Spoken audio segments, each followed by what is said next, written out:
My mom snapped, "Stop acting like you run this family," after I spent years doing all the chores and raising my sibling, while she kept handing me more work. So I told her someone had to fill your role. My brother Marcus was leaning against the refrigerator with his arms crossed, 14 years old, and doing his best impression of someone who had leverage.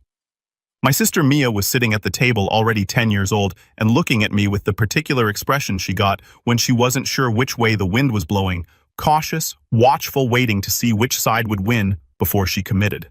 My mother Diane stood at the head of the table. She'd done her hair. She was wearing the good earrings. She had staged this. "You're overstepping, Jasmine," she said. "I need you to sign it. Sibling duties only. You don't get to keep acting like you run this house." I looked at the screen, read every word.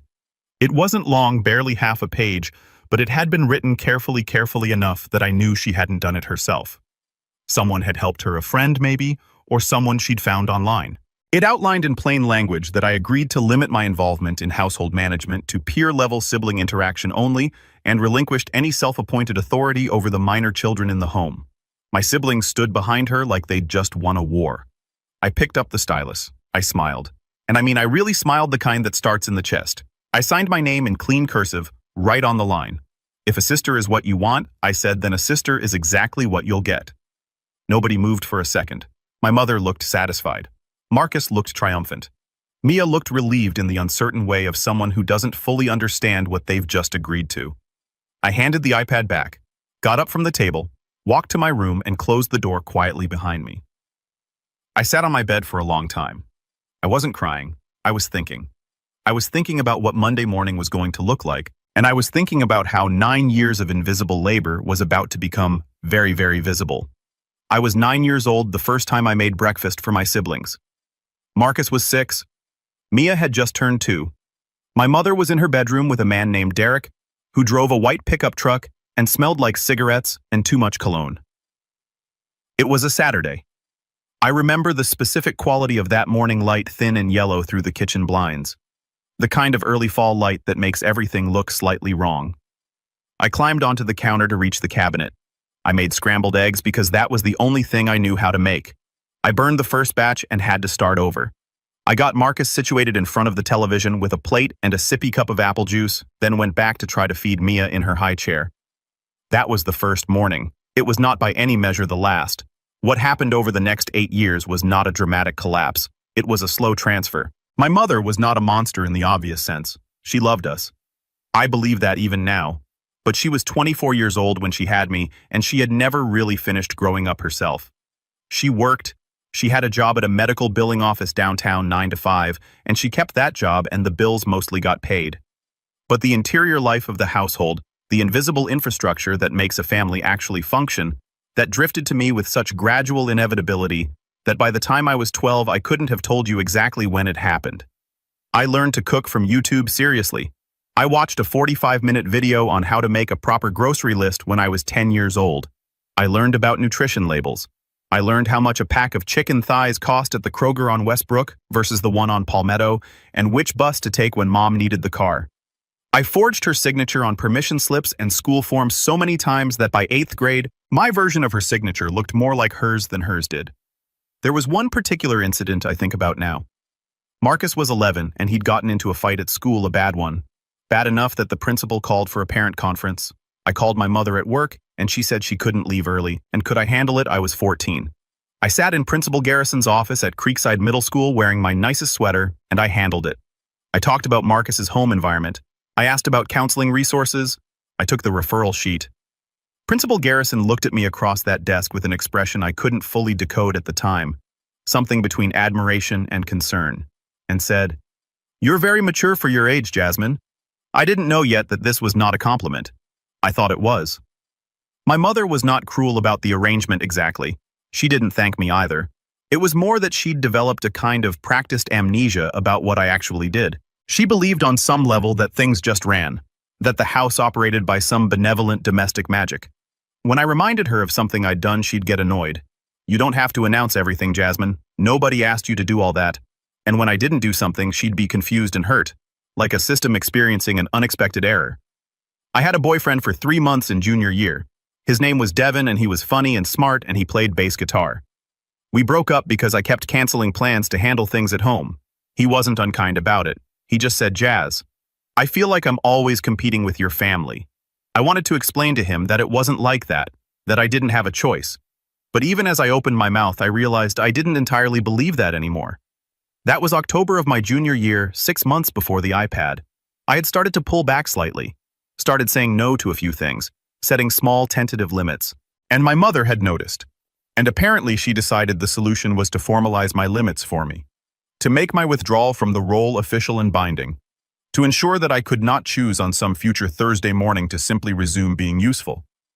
She'd gotten the agreement written up, she told my siblings. She'd planned the whole scene at the table. What she had not planned for was the fact that I had been running everything. And now I was going to stop. Monday morning, I woke up at 6:15, old habit. I lay there for exactly 1 minute listening to the sounds of the house, the particular morning silence that I used to fill with motion. Then I got up, took a shower, got dressed, and drove to the Starbucks on Henderson Avenue. I sat at a table by the window. I ordered a spinach and feta wrap and an iced caramel macchiato. I opened my laptop. I did some homework. I watched the morning happen around me at a pleasant distance. At 7:42, I received a text from Marcus. Hey, where is my clean gym shirt? I looked at it. I set my phone face down on the table. I finished my coffee. By the time I got to school at 8:15, Marcus had already missed first period. He'd overslept. Nobody had woken him up. He made it in for second period, but he didn't have his gym bag, and he didn't have his homework, and he was visibly frantic in the particular way of someone who has never had to manage their own schedule and is encountering its demands for the first time. I walked past him in the hallway. I said, "Good morning," at me. By Tuesday, the pattern was becoming clear. My mother, who had never once set an alarm for any of us, was discovering that teenagers do not wake themselves up. She was leaving for work at 7:30, which meant she was gone before any reasonable school departure time. She had apparently assumed that without my involvement, things would continue as before through some mechanism she hadn't specified. She'd left a note on the kitchen counter Monday morning. Marcus, make sure Mia eats breakfast without providing any indication of what Mia should eat, where it was, or how it should be prepared. There was a bag of frozen waffles in the freezer with 2 waffles left in it. Mia had eaten one raw because she didn't know how long to put it in the toaster. Marcus had eaten the other one and left for school 40 minutes late.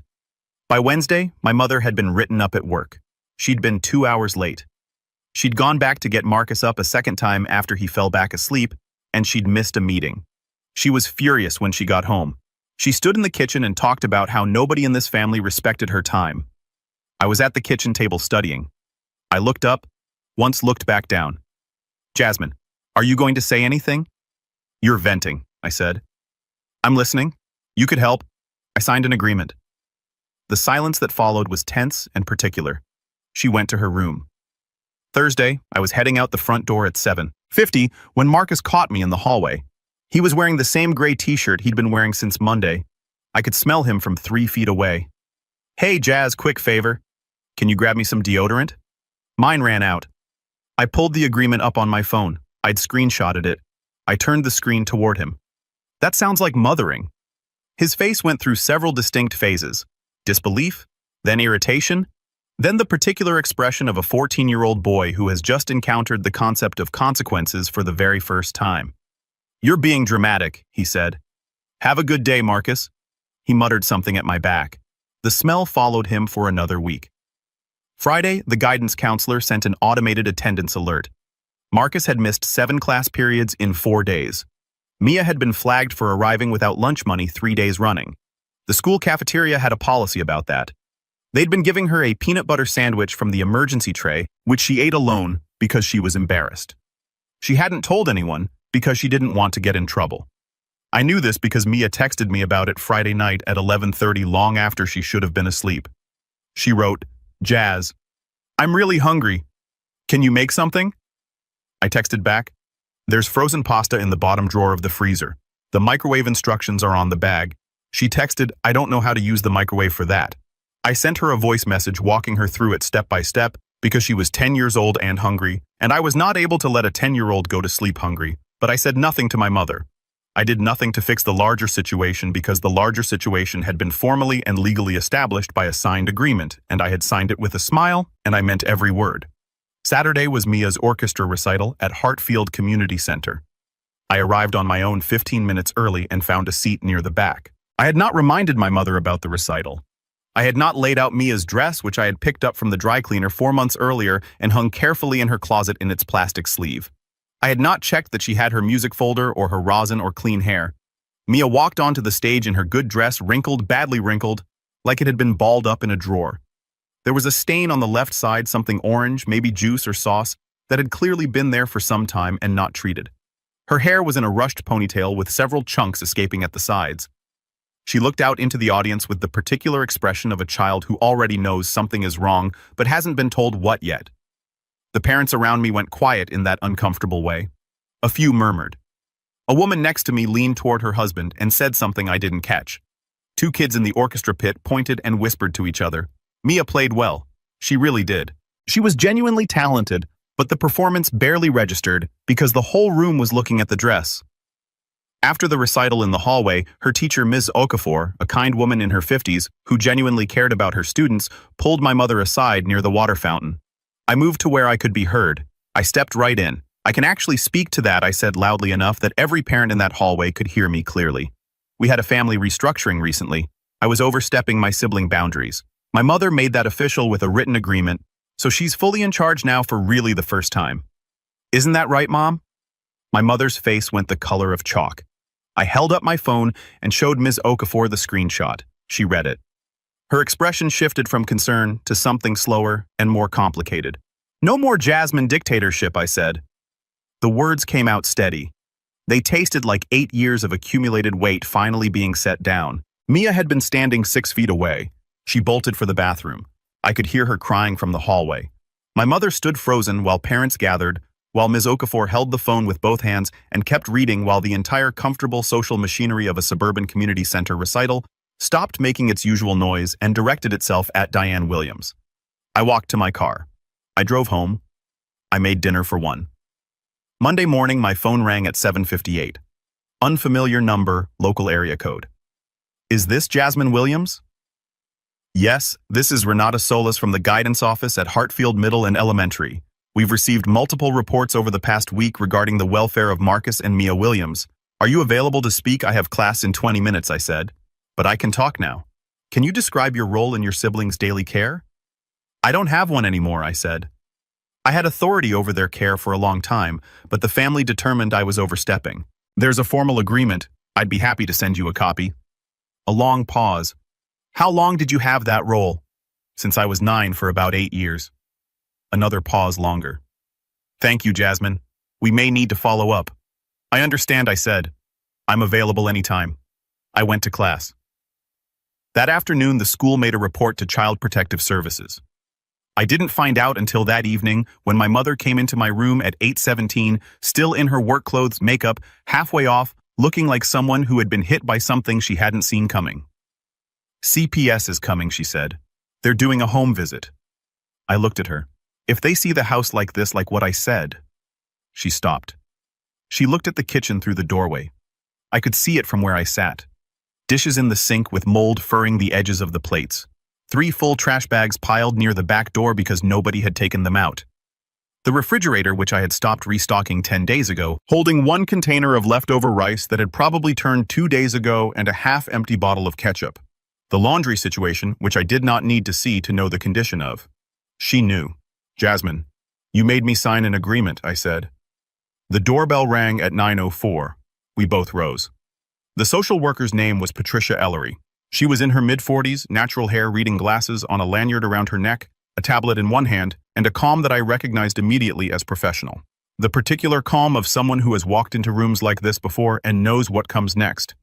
She stepped through the door and her whole face changed. The smell hit her first. Rotting food, old garbage, stale laundry. Then her eyes moved. They moved the way a trained person's eyes moved, systematically, documenting, cataloging the kitchen, the trash, the sink, the floor. She pulled out her tablet and started photographing. My mother stood frozen in the entryway while the camera clicked. Click, click, click. The refrigerator opened, the sink, close up the bags by the door, the counter where dirty dishes had been stacked so long they'd become a fixture. Ms. Ellery turned to me. Can you tell me what your role in this household was before the agreement? I took a breath. I was calm. I had been calm since Tuesday. Maybe I had been building toward calm my whole life, and this was just the first time I'd had room to feel it. Everything I said. Can you be specific? Wake-ups at 6:30, breakfast and packed lunches, laying out clean clothes, homework supervision, dinner dishes, laundry. I ran the laundry twice a week sorted by person. Doctor appointments, dentist appointments.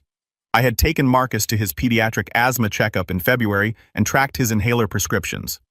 I had taught Mia about her body, about hygiene, about what to do when she eventually got her period, because our mother had never had that conversation with either of us. I had forged signatures. I had attended conferences. I had learned to cook from the internet because my mother's culinary range, as far as I could tell, extended to cereal and occasionally toast. How long, Ms. Ellery asked. Since I was 9 years old. She stopped typing. Marcus came in from upstairs, then drawn by the voices. He walked in looking annoyed, the specific annoyance of someone who'd been inconvenienced. He was wearing the same gray shirt. He'd stopped noticing the smell, or had decided to stop noticing it. Is this about school? Because I've been meaning to catch up. Can you tell me about your current living situation, Ms. Ellery asked him. He looked at the kitchen. He looked at the trash. Something shifted in his face. I mean, it's been kind of rough lately. Have you had regular meals this week? A pause. Not really. There's not much food. Mia came in behind him. She saw Ms. Ellery and immediately started crying. Not dramatically, not for effect, but the way a 10-year-old cries when they've been holding something in for too long and the first available adult authority figure makes it suddenly possible to let go. I'm so hungry all the time, she said. I don't know how to use the washing machine. Jasmine always did everything. She did everything and we told her to stop. She looked at me when she said the last part. It wasn't accusatory, it was just true. She was reporting the facts of her situation the way a child does when they don't yet know how to arrange facts into a narrative. Marcus, to his credit, didn't contradict her. Yeah, he said quietly. I've been in this shirt for a while. Nobody ever taught me how to do laundry. Jazz always did it. Ms. Ellery made calls right there in front of us. She stepped 6 feet away and spoke in a low voice, and I could hear the words immediate intervention, uninhabitable conditions, and clear neglect before she turned back to face the room. My mother grabbed my arm. Her fingers were tight, and her nails broke skin. And I looked down at the marks, and then up at her face, and her face was a thing I had never seen before. Not quite fear, not quite guilt, but something in between those two things that doesn't have a clean name. Tell them you'll help, she said. Tell them things are going to change. Tell them I peeled her fingers off of mine one by one. You made me sign an agreement, I said. The supervisor arrived at 9:48. His name was Gerald Mims, and he was older, gray at the temples, and he reviewed Ms. Ellery's photographs and notes with the methodical efficiency of someone who had seen too many kitchens like ours. He spoke to my mother for 14 minutes. I know because I counted. Then he said, Mrs. Williams, based on what we've documented tonight, we are placing both children in emergency protective custody pending a full assessment. My mother dropped to her knees on the kitchen floor. Not a metaphor.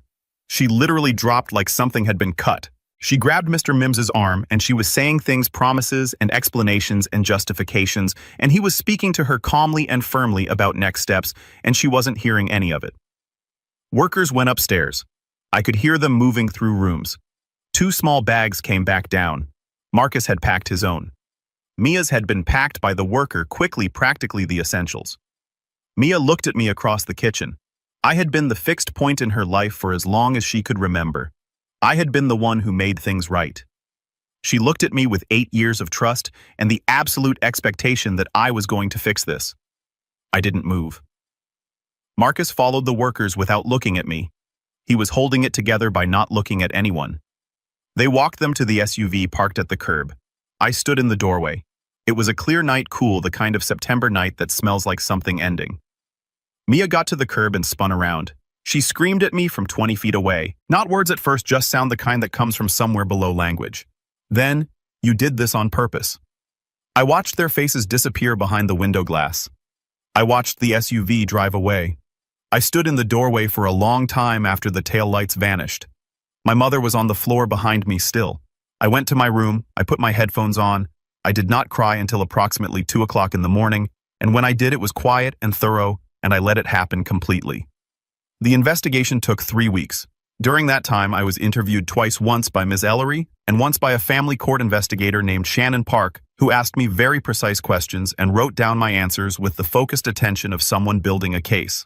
I told her everything. I told her about the forged signatures, the medical appointments, the conference with Principal Garrison when I was 14, the grocery runs, the YouTube cooking tutorials. I told her about Devin and how I'd lost him to the same obligations I'd just signed away. I told her about my college applications, which I had been filling out alone because my mother had never once asked to see them, and about the partial scholarship I'd been offered from a university 400 miles away that I hadn't yet been able to commit to because I hadn't known how to leave. She listened. She wrote. The investigation found what the investigation was always going to find, that Diane Williams had for the better part of a decade relied on her minor daughter to perform the functional labor of a parent, and that in the absence of that labor, she had been unable to maintain a safe and stable home environment for her children.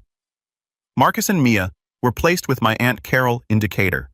Aunt Carol, my mother's older sister, a woman of spectacular competence who had always privately disapproved of how my mother ran things, took them in without complaint and with a kind of quiet determination that I recognized as a family trait.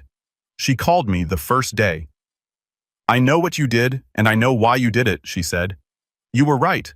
It was the first time an adult who knew my situation had said that to me." I cried for the second time. My mother, meanwhile, came apart in stages. She was required to complete parenting classes, individual therapy, and a home management assessment before Marcus and Mia could be returned to her. She was furious about this at first, furious in the specific way of someone who believes the injustice is being assessed against them, rather than the one they committed. She called me several times in those first days. I let most of them go to voicemail. The messages oscillated between remorse and blame, sometimes within the same message, sometimes within the same sentence. On the fourth day, she came to my room. I was still living in the house, a detail that felt surreal, and sat on the edge of my bed and said, "I never meant for it to be like this." I looked at her for a long moment. "I know you didn't," I said, and I meant it. That was the hardest part to hold. She hadn't meant for it to be like this. She had simply never looked directly at what it was. She started therapy the following week. I know this because she told me, not asking for credit, just telling me the way people sometimes need to report their own progress to someone they've hurt because they don't know who else to tell it to. I listened. I didn't perform approval, but I listened. 3 weeks after Marcus and Mia left, there was a knock at the front door of my friend Priya's house where I'd moved for the last month before college. I opened the door. Marcus. Dirty clothes, heavy backpack, red eyes, the kind from crying, not from sleep deprivation, though probably both. He'd gotten taller in 3 weeks, or maybe I'd just stopped accounting for how much of him I'd been carrying. Jazz. His voice was rough. "I can't do it. I can't do the group home situation. They moved me from Aunt Carol's because there wasn't enough room when they brought in cousin Deja and her kids. And it's too much. Can I stay here? Just a few nights. I'll sleep on the floor. Please." His face was doing the thing it did when he was little and had woken up from a nightmare and come to find me. Open in a way I hadn't seen since he'd grown too old to let himself be open. My hands were shaking when I reached for my phone. He saw the motion. He knew what I was doing. His face went from hopeful to shocked to furious in about 4 seconds, the whole arc of it right there at the front door. "Are you kidding me?" he said. "You're pulling up that agreement right now." "After everything, Marcus, I'm your brother. I'm standing at the door. You're going to show me a screenshot, Marcus. Stop." I held up one hand. "I'm not pulling up the agreement." He stopped. I turned the phone toward him. I'd opened my calendar. A date circled in red. "I leave for school in 19 days, I said. "I've been accepted to Callaway. Full scholarship, room and board. I'm going." He stared at the screen. "Priya's mom said you can sleep in the guest room for the time I'm still here." "I already asked, but Marcus, in 19 days I'm leaving." "And this," I gestured vaguely at all of it, at the entirety of the situation, "this is not going to follow me there. You understand?" He stood in the doorway for a long time. "Yeah," he said finally. His voice was very small. "Okay." He came inside. "I am writing this from a city 400 miles from the house I grew up in. My dorm room is small and impractical and mine. I decorated it with plants I actually chose, and a desk lamp I bought with my own work-study money, and a print of a painting I've loved since I was 14, but never had a wall to put it on. I wake up in the mornings to my own alarm, eat breakfast according to my own appetite, and spend my time on things that belong to me. My mother calls on Sundays. We've settled into something cautious and honest, the kind of relationship that has to be rebuilt from the foundation. because the original structure was never sound. She completed her parenting classes. Marcus and Mia are back with her now, with home visits with a family support worker with structures in place that should have existed years ago. She is learning at 41 how to run a household. It is slow. It is real. Mia texted me last month a photo of a meal she'd cooked herself. Pasta garlic bread, a salad. She'd followed a recipe online. She captioned it, "I used YouTube like you used to." I stared at that text for a long time before I responded. Marcus called me 3 weeks into his semester to ask me how to do laundry, not to ask me to do it, to ask me how. There's a difference. I talked him through it. He said thank you. He meant it. I think about that Tuesday often. The kitchen table, the iPad I'd bought, my name in cursive on the line that was supposed to diminish me. What my mother didn't understand, what none of them understood when she staged that scene and set those terms, was that the agreement wasn't a limitation. It was a door. She handed me the key and called it a punishment. I've spent a lot of time trying to locate the right feeling about all of it. Not anger that burned itself out in stages. Not grief, exactly though something adjacent to it. What I keep circling back to is this. I was 9 years old and I made scrambled eggs on a Saturday morning, and that was the first brick in a wall I spent 8 years building around my family to keep them safe. The wall was real. The labor was real. The love inside it was real, even when it wasn't recognized, even when it was mistaken for overreach. I can't get those years back. I'm not supposed to be the one who had to spend them that way, but I did. And I'm still here. And I signed that agreement with a smile because somewhere in the part of me that had kept the lights on since the 4th grade I already knew. I wasn't signing something away, I was signing something open.